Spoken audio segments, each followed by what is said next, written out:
How to speak. Your speech, like your life, should be measured and composed.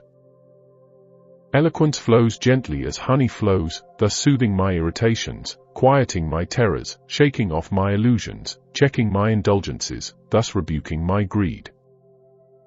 Dispatch your eloquence with ease, rather than haste, and I bid you to slow your discourse. On the proper style for a philosopher's discourse. I thank you for writing to me so often. If the pictures of our absent friends are pleasing to us, though they only refresh the memory and lighten our longing by a solace that is unreal and unsubstantial, how much more pleasant is a letter which brings us real traces, real evidences, of an absent friend. For that which is sweetest when we meet face to face is afforded by the impress of a friend's hand upon their letter, recognition.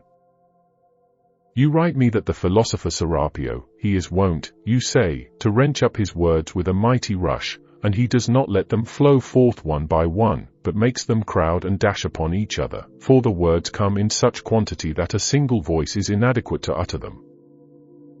I do not approve of this in a philosopher. Their speech, like their life, should be composed, and nothing that rushes headlong and is hurried is well ordered. That is why, in Homer, the rapid style, which sweeps down without a break like a snow squall, is assigned to the younger speaker. From the old person, eloquence flows gently, and is sweeter than honey. Therefore mark my words, that forceful manner of speech, rapid and copious, is more suited to a mountebank than to a person who is discussing and teaching an important and serious subject. Although I object just as strongly that one should drip out their words as that one should go at top speed, one should neither keep the ear on the stretch, nor deafen it.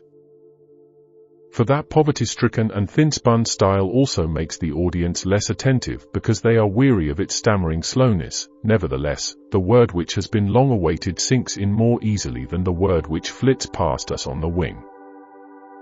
Finally, people speak of handing down precepts to their pupils, but one is not handing down that which eludes the grasp. Besides, speech that deals with the truth should be unadorned and plain. This popular style has nothing to do with the truth. Its aim is to impress the common herd, to ravish heedless ears by its speed. It does not offer itself for discussion, but snatches itself away from discussion. Yet how can that speech govern others which cannot itself be governed? May I not also remark that all speech which is employed for the purpose of healing our minds, ought to sink into us? Remedies do not avail unless they remain in the system. Besides, this sort of speech contains a great deal of sheer emptiness. It has more sound than power. My terrors should be quieted, my irritations soothed, my illusions shaken off, my indulgences checked, my greed rebuked.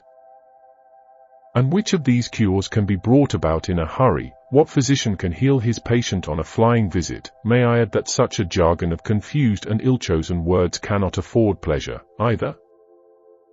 No, but just as you are well satisfied, in the majority of cases, to have seen through tricks which you did not think could possibly be done, so in the case of these word gymnasts, to have heard them once is amply sufficient.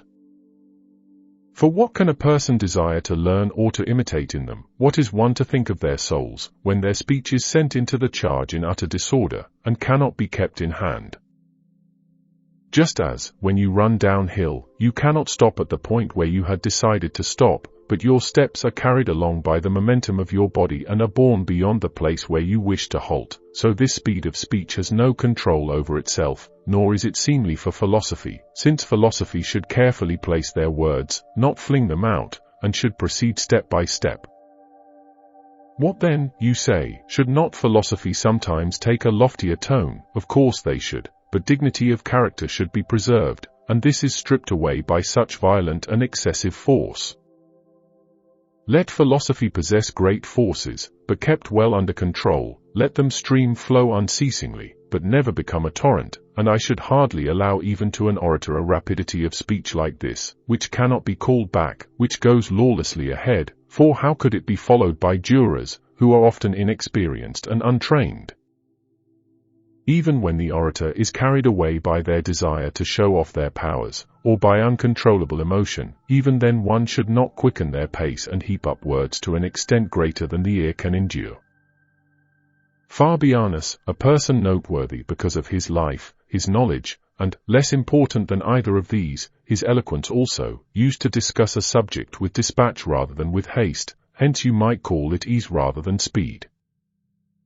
I approve this quality in the wise person, but I do not demand it, only let their speech proceed unhampered, though I prefer that it should be deliberately uttered rather than spouted. However, I have this further reason for frightening you away from the latter malady, namely, that you could only be successful in practicing this style by losing your sense of modesty. You would have to rub all shame from your countenance, and refuse to hear yourself speak. For that heedless flow will carry with it many expressions which you would wish to criticize, and, I repeat, you could not attain it and at the same time preserve your sense of shame. Moreover, you would need to practice every day, and transfer your attention from subject matter to words, and words, even if they came to you readily and flowed without any exertion on your part, yet would have to be kept under control. For just as a less ostentatious gait becomes a philosopher, so does a restrained style of speech, far removed from boldness. Therefore, the ultimate kernel of my remarks is this: I bid you be slow of speech. Farewell, Seneca, Stoic Taoist.